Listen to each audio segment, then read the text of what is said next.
السلام علیکم ورحمۃ اللہ وبرکاتہ۔ الحمد للہ رب العالمین، الصلاۃ والسلام علی سید المرسلین وعلی آلہ واصحابہ اجمعین، اما بعد۔ رب اشرح لی صدری ویسر لی امری واحلل عقدۃ من لسانی یفقہوا قولی۔ رب زدنی علما، رب زدنی علما، رب زدنی علما، آمین یا رب العالمین۔ تمام تر تعریف، حمد، ثنا، کبریائی، بڑائی، بزرگی اور مجد اس خالق کائنات کے لیے لائق اور زیبا ہے جو ساری کائنات کا تنہا خالق، مالک، مربی اور منتظم ہے۔ درود و سلام ہو انبیاء اکرام پر، خصوصاً نبی مکرم رحمت للعالمین امام الانبیاء محمد صلی اللہ علیہ وسلم پر۔ اس مختصر سے درود و سلام کے بعد آج ہماری کلاس رہے گی سورہ نساء کی آیت نمبر 105 سے انشاءاللہ تعالی۔ اللہ رب العزت سے دعا ہے کہ اللہ رب العزت ہمیں قرآن مقدس کو صحیح معنوں میں سمجھنے، اس پر غور و فکر کرنے اور اس پر عمل کرنے کی توفیق عطا فرمائے، آمین۔ آج کی کلاس میں جن موضوعوں پر آیتیں آ رہی ہیں ان موضوعوں کو سماعت کر لیں۔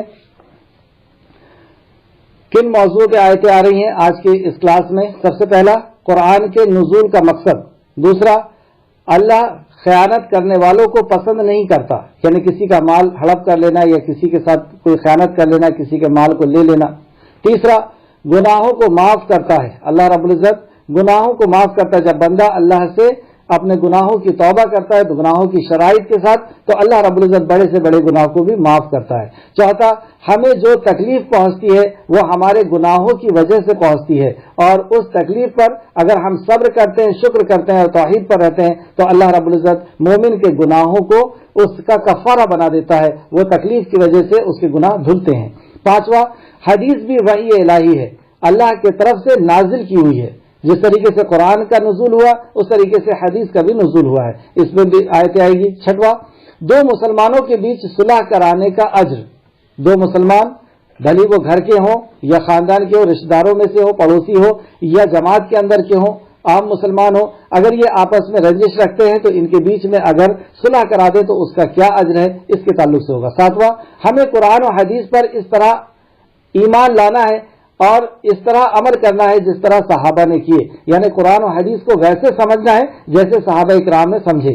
آٹھواں شرک کرنے والا اگر اپنی توبہ نہ کرے، شرک کرنے والا اگر توبہ نہ کرے اور شرک کی حالت میں اس دنیا سے چلا جائے، بھلے ہی وہ ایک شرک لے کر کے جائے تو وہ ہمیشہ جہنم میں رہے گا، مطلب شرک کی معافی نہیں ہے۔ نوواں شیطان کا وسوسہ، کس طرح سے وہ بہکاتا ہے، کس طریقے سے وہ پھسلاتا ہے، اس تعلق سے بھی دیکھیں گے۔ 10واں اللہ کی تخلیق کو بدلنے کا انجام، یعنی اللہ کی تخلیق کو نامکمل سمجھنا، کمپلیٹ نہ سمجھنا، اس کے اندر نقص نکالنا اور اس تخلیق کو بدلنے کی کوشش کرنا، اس پہ ہم دیکھیں گے کہ کیسی اللہ رب العزت نے یا نبی کریم صلی اللہ علیہ وسلم نے وعید ان کے لیے نازل کی ہے اور بیان فرمائی ہے کہ ایسا شخص جو اللہ کی تخلیق کو مکمل نہیں سمجھتا اور خود اس کو کمپلیٹ کرنے کی کوشش کرتا ہے، اس کے لیے اللہ رب العزت نے کیسی سزا تیار کی ہے۔ 11واں عمل کے قبول ہونے کی شرائط، عمل کے قبول کب اللہ رب العزت عمل کو قبول کرے گا اس کے تعلق سے ہوگی۔ تو ہم دیکھتے ہیں آیت نمبر 105۔ اعوذ باللہ من الشیطان الرجیم، بسم اللہ الرحمن الرحیم۔ انا انزلنا الیک الکتاب بالحق لتحکم بین الناس وما اراک اللہ۔ انا بے شک انزلنا نازل کیا الیک الکتاب آپ کے طرف کتاب کو، بالحق حق کے ساتھ۔ اللہ فرماتا ہے کہ اس کتاب کو ہم نے نازل کیا۔ سب سے پہلی بات یہ پتہ چلی کہ یہ کتاب اللہ کی طرف سے آئی ہے، ہم نے نازل کیا حق کے ساتھ آپ کی طرف۔ سوال یہ پیدا ہوتا ہے کہ کیوں نازل کیا، اور جب بھی اس قسم کی کوئی بات آتی ہے تو ہم اس میں سوال، اللہ رب العزت کا یہ اصول ہے اور اللہ رب العزت کے کلام کی خاصیت ہے کہ جب بندہ اس کو پڑھتا ہے تو اس کے اندر اس کے سوال پیدا ہوتے ہیں اور پھر اللہ رب العزت اس کا جواب دیتا ہے۔ مطلب سوال کرنے کی صلاحیت انسان کے اندر اللہ رب العزت پیدا کراتا ہے۔ جیسے اللہ فرماتا ہے خلق الموت والحیات، کہ اللہ رب العزت نے پیدا کیا موت اور حیات کو۔ سوال یہ پیدا ہوا کیوں پیدا کیا اللہ، کیوں زندگی اور موت کو پیدا کیا تم نے؟ پھر اللہ اس کا جواب دیتا ہے کہ اس لیے میں نے زندگی اور موت کو پیدا کیا۔ تو یہاں پر اللہ رب العزت نے فرمایا کہ میں نے انا انزلنا بے شک ہم نے نازل کیا الیکل کتاب آپ کی طرف بالحق حق کے ساتھ. کیوں نازل کیا اللہ رب العزت؟ کیا قسم کھانے کے لیے نازل کیا؟ گھول کر کے پی لینے کے لیے، باندھ لینے کے لیے، لٹکا لینے کے لیے، یا بغیر سمجھے پڑھنے کے لیے کہ اسے سمجھنا ہی نہیں ہے، بغیر سمجھے اس کو پڑھنا ہے، اس لیے نازل کیا؟ کیوں نازل کیا اللہ رب العزت اس کو؟ تو اللہ رب العزت نے الگ الگ مقام پر اس کے نزول کا مقصد بتایا ہے. کہیں یہ بتایا جیسے سورہ صاد آیت نمبر 29 کے اندر اللہ فرماتا ہے، سورہ صاد آیت نمبر 29 میں، یہ بابرکت کتاب ہے جسے ہم نے آپ کی طرف اس لیے نازل کیا ہے کہ لوگ اس کی آیتوں پر تدبر کریں، غور و فکر کریں. کیونکہ جب تک غور و فکر نہیں کریں گے جب تک ایمان بھی نہیں آ سکتا. کیونکہ جب بندہ غور فکر کرتا ہے آیتوں کے اوپر اور مخلوق کو اللہ رب العزت کی دیکھتا ہے اور جو آیتوں میں اللہ رب العزت نے دلائل دیے ہیں، جو بیان کیا ہے، اس کے اوپر جب وہ غور فکر کرتا ہے، تدبر کرتا ہے، تو اللہ رب العزت اس کے اندر ایمان کو داخل کرتا ہے. ایمان قرآن کو سننے سمجھنے سے ہی اور تدبر سے ہی آتا ہے. اور جب ایمان آتا ہے تو پھر عمل بھی آتا ہے، اور جب عمل آتا ہے تو عمل کے اندر ہی پھر لوگوں تک پہنچانے کی صلاحیت بھی پیدا ہوتی ہے. تو اللہ نے ایک جگہ فرمایا کہ ہمیں تدبر کے لیے نازل کیا، دوسری جگہ فرماتا ہے کہ خبردار کر دیا جائے اس کلام کے ذریعے لوگوں کو. یا نبی مکرم اس لیے نازل کیا کہ آپ اس کے ذریعے سے لوگوں کو خبردار کر دیں. پھر کہیں فرماتا ہے کہ حق اور باطل میں فیصلہ کرنے کے لیے ہم نے اس کتاب کو نازل فرمایا. کہیں فرماتا ہے کہ ناز تک اس کتاب کو پہنچا دو، لوگوں تک اس کتاب کو پہنچا دو، اس لیے نازل کرا. اور نبی کریم صلی اللہ علیہ وسلم کے مبعوث ہونے کو فرماتا ہے اللہ رب العزت کئی مقصد، کئی جگہ الگ الگ انداز میں اللہ نے فرمایا وَشَاهِدًا وَمُبَشِّرًا وَنَذِيرًا. ہم نے آپ کو اس لیے نازل کیا کہ آپ شاہد ہیں، آپ مبشر اور نذیر ہیں. آپ خوشخبری سنا دیجئے، مطلب جو آپ کی اطاعت کرتا ہے، اللہ کی اطاعت کرتا ہے، اس کو خوشخبری سنا دیجئے، اور جو نافرمانی کرتا ہے اس کو نذیر آپ ڈرا دیجئے کہ تمہارے ساتھ جہنم میں یہ ہونے والا ہے. اس کو خبردار کر دیجئے کہ جہنم میں یہ ہونے والا، حشر میں یہ ہونے والا ہے. اور کہیں نبی مکرم صلی اللہ علیہ وسلم فرمایا کہ اس لیے آپ کو نازل کیا ہے کہ باطل دین پر اس حق کے دین کو نافذ کر دیں. تو اللہ رب العزت نے قرآن کے نزول کا مقصد اس پر تدبر، اس پر ایمان لانا، اس پر عمل کرنا، اور عمل کے اندر وہ ساری حقوق آ جائیں گے قرآن کے، یا سارے مقصد آ جائیں گے قرآن کے. جیسے اس آیت کے اندر اللہ نے فرمایا تاکہ آپ کو اللہ نے جو سیدھی راہ دکھائی ہے اس کے مطابق لوگوں کے درمیان فیصلہ کریں. تو یہ قرآن جو ہے یہ فیصلہ کرنے کی بھی کتاب ہے کہ ہمارے آپسی اختلاف اگر ہو گئے، زمین جائیداد کو لے کر کے اختلاف ہو گئے، میاں بیوی کے اندر اختلاف ہو گئے، خاندان کے اندر اختلاف، جماعت کے اندر اختلاف ہو گئے، تو یہ سارے اختلاف کا فیصلہ بھی اسی بنیاد کے مطابق کیا جائے گا، قرآن کے مطابق کیا جائے گا. تو اس کے نزول کا یہ مقصد ہے. اگر ہم نے ان قرآن کے مقاصد کو پورا نہ کیا، قرآن کے حقوق کو ادا نہ کیا، تو پھر ہم اپنے انجام کے لیے بھی تیار ہیں. اور تیار کیا رہے انجام کے لیے؟ انجام ہو چکا ہے.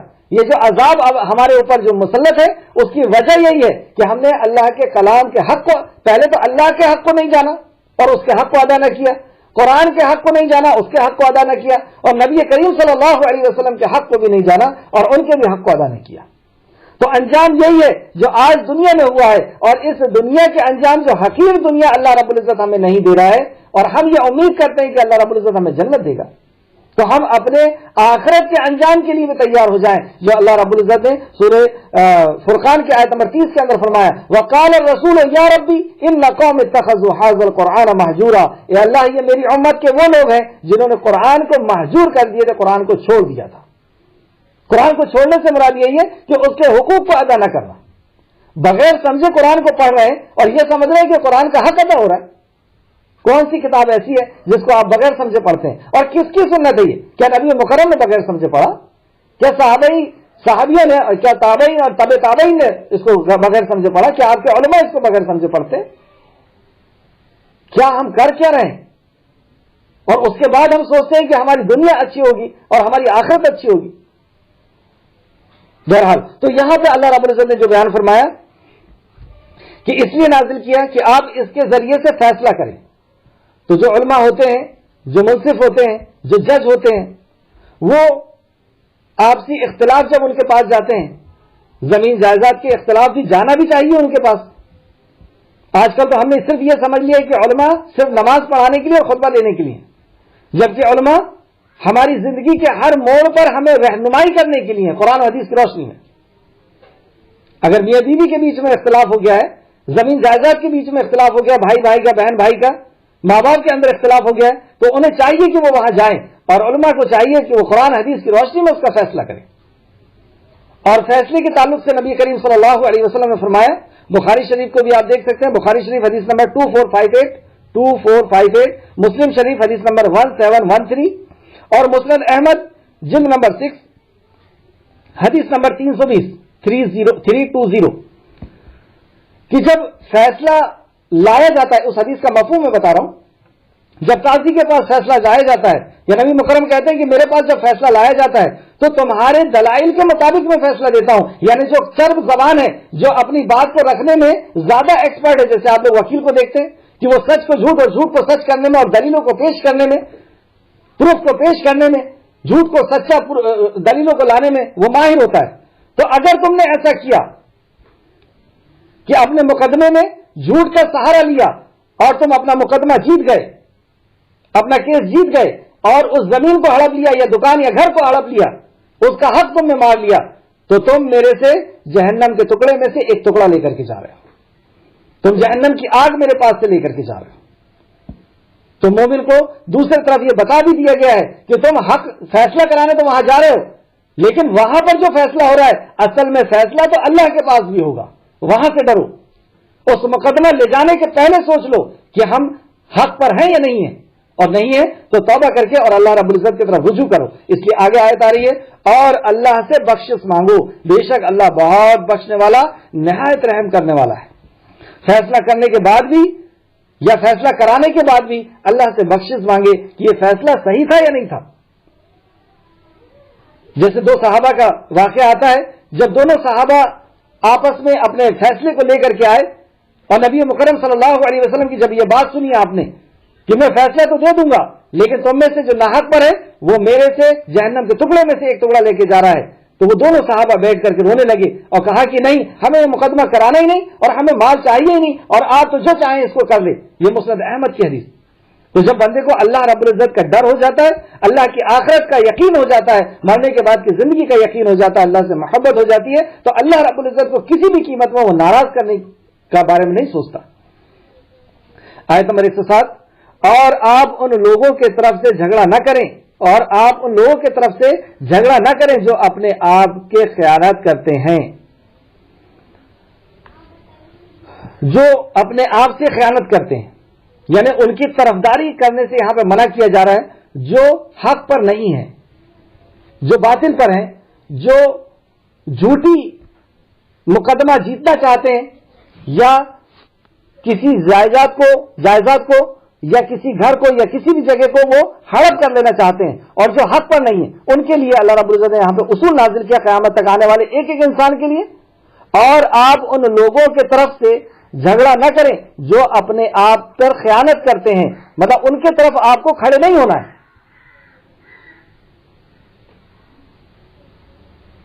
اور اس کا برعکس ہی دیکھا جاتا ہے سماج کے اندر, معاشرے کے اندر, کہ ایک لڑکا اور ایک لڑکی, مطلب میاں بیوی کا اگر اختلاف ہوتا ہے تو لڑکی پکش والے لڑکی کی طرف رہتے ہیں, لڑکے پکش والے لڑکی کی طرف رہتے ہیں. کیوں؟ کیونکہ نسبت ہے, خاندانی رشتہ داری. اب وہ یہاں پہ یہ نہیں دیکھ رہے ہیں کہ ہم لوگ یا ہم جس کی طرف سے بات کر رہے ہیں وہ حق پر ہے یا نہیں. جماعت کے اندر اختلاف ہوگا تو وہ دلائل پہ کون ہے, کون سی جماعت ہے, کون سی نہیں ہے, اس سے کوئی لینا دینا نہیں. ہم یہ جماعت سے ہم اسی پہ کھڑے رہیں گے. خاندان کے اندر کسی معاملے میں اختلاف ہو گیا تو ہم اپنے خاندان والوں کی طرف سے رہیں گے, ہماری خاندان والا حق پر ہے یا نہیں ہے, اس سے کوئی لینا دینا نہیں. اس بات کو اللہ رب العزت نے بہت سخت انداز میں قرآن کے اندر کئی جگہ بیان فرمایا کہ تمہارا جو فیصلہ ہے بھلی تمہاری ذات کے اوپر کیوں نہ پڑے, اس کی عزت تمہاری ذات پر ہی کیوں نہ پڑے, لیکن اس کے بعد بھی تم اس میں خیانت نہیں کر سکتے. یعنی اس حق پر ہی تم کو رہنا ہے. اور حق پر رہنے کے تعلق سے اس کے پہلے والی کلاس میں بھی ہم پڑھ چکے ہیں کہ اللہ رب العزت عرش کے سائے کے نیچے سب سے پہلے جن کو جگہ دینے والا ہے وہ انصاف کرنے والا ہی ہے. اور انصاف اللہ کو اتنا پسند ہے کہ اللہ رب العزت نے مالک یوم الدین, بے بدلے کے دن کا مالک ہوں, وہاں پر اللہ رب العزت چاہتا تو کسی اور کو منصب بنا دیتا, کسی اور کو فیصلہ کرنے والا بنا دیتا, لیکن یہ کسی کی بس کی بات ہی نہیں ہے اصل میں کہ کسی کو وہ فیصلہ کر سکے. ہر وقت کا جاننے والا تو اللہ رب العزت ہے. تو بہرحال حق جس کے پاس ہے, جو حق پر ہے, ہمیں اس کے ساتھ کھڑے ہونا ہے, بھلے ہی وہ ہمارا رشتہ دار ہو یا نہ ہو, وہ ہمارا دوست ہو یا دشمن ہو, یا وہ ہم خود ہی کیوں نہ ہو, ہمیں حق پر کھڑے ہونے کا یہاں پہ اللہ رب العزت نے حکم دیا ہے. اور اگر ایسا ہم نے نہیں کیے تو ہم بھی ظالموں میں سے ہوں گے. آگے آ رہا ہے, بے شک اللہ اس شخص کو پسند نہیں کرتا جو خیانت کرنے والا گنہگار ہو. تو اللہ ایسے شخص کو پسند نہیں کرتا جو خیانت کرتا ہے, وہ دوسرے کے مال کو ہڑپ کرنے کی کوشش کرتا ہے یا کر لیتا ہے, اور جو اس کا ساتھ دیتے ہیں یہ سب برابر کے حصے دار ہوتے ہیں, کیونکہ اس کا ساتھ دینے کی وجہ سے ساتھ دے رہے ہیں, مطلب اس چیز کو یہ سچ سمجھ رہے ہیں, اس چیز کو یہ حق پر سمجھ رہے ہیں, اور اس کے بنیاد پر اللہ رب العزت ان کو پسند نہیں کرتا. اب ان کی عبادتیں ایک طرف ہیں اور ایک طرف جو ان کا عمل ہے اس کی بنیاد پر اللہ رب العزت نے ان کو پسند نہیں کرے گا. وہ لوگوں سے تو اپنے چھپا سکتے ہیں, وہ لوگوں سے تو اپنے حق بات کو چھپا سکتے ہیں, کس کی وہ زمین ہے, کس کا وہ معاملہ ہے, وہ تو چھپا سکتے ہیں لوگوں سے, مگر اللہ سے نہیں چھپا سکتے. کیا چھپا سکتے ہیں ہم اللہ سے؟ اللہ تو ہر چیز جانتا ہے, اور وہ اس وقت بھی ان کے ساتھ ہوتا ہے. اللہ فرما رہا ہے کہ اس وقت بھی اللہ ان کے ساتھ ہوتا ہے جب وہ فیصلہ چھپا رہے ہوتے ہیں, جب وہ دلائل کو چھپا رہے ہوتے ہیں, جھوٹے دلائل کو پیش کر رہے ہوتے ہیں, اللہ ان کے ساتھ ہوتا ہے. جب وہ رات کو چھپ کر ایسا مشورہ کرتے ہیں, جب وہ مشورہ کرتے ہیں اور وہ دلائل طے کرتے ہیں اور لے کر کے آتے ہیں, اللہ اس وقت ان کے مشورے میں ہوتا ہے, جو مشورے کے وقت ہوتا ہے, جو اللہ کو پسند نہیں, مطلب جو وہ مشورہ کرتے ہیں, کسی کا حق دبانے کا جو مشورہ کرتے ہیں, اللہ کو یہ پسند نہیں ہے, اور وہ جو بھی عمل کرتے ہیں اللہ اسے گھیرنے والا ہے. اس آیت کے اندر ایک بات قابل غور آئی اور اس کی تفصیل ضروری ہے, وہ یہ ہے کہ اللہ فرماتا ہے اور وہ اس وقت بھی ان کے ساتھ ہوتا ہے. اللہ ان کے ساتھ ہوتا ہے, سے کیا مراد؟ جیسے ایک جگہ اللہ رب العزت نے فرمایا, اے نبی مکرم, جب میرے بندے آپ سے میرے بارے میں پوچھیں کہ وہ مجھے کیسے پائیں. سبحان اللہ, کتنا پیارا سوال اللہ نے کیا کہ بندہ اگر یہ چاہتا ہے کہ وہ اللہ کو کیسے پائے, کیسے اس سے دعا کرے, کیسے اللہ دعا سنے گا, کیسے اس تک پہنچیں گے, کیا سیڑھی کی ضرورت ہے, کیا فلاں کی ضرورت ہے, فلاں کی ضرورت ہے, پیون کی ضرورت ہے, اور کوئی کلیکٹر کی ضرورت ہے, اس تک بات کو پہنچانے کے لیے کس کی چیز کی ضرورت ہے, کیسے پہنچے اللہ تک؟ تو اے نبی مکرم ان سے کہہ دیجئے, جب کوئی مجھ سے دعا کرتا ہے تو میں اس کی دعا پر پہنچ جاتا ہوں. تو اللہ پہنچ جاتا ہے, یہاں پہ یہ بھی پتہ چلا. دوسرا یہ کہ ایک جگہ فرماتا ہے کہ میں تمہاری شہرت سے بھی زیادہ قریب ہوں. ان ساری آیتوں سے مراد یہ ہے کہ اللہ رب العزت اپنے علم کے اعتبار سے ہماری شہرت سے بھی زیادہ قریب ہے. علم کے اعتبار سے ہماری مجلس میں کیا بات ہو رہی ہے اللہ اس کو جانتا ہے.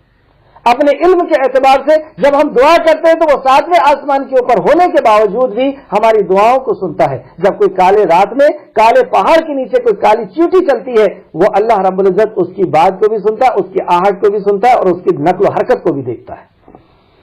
وہ ایسا دیکھنے والا, ایسا سننے والا اور ایسا جاننے والا ہے.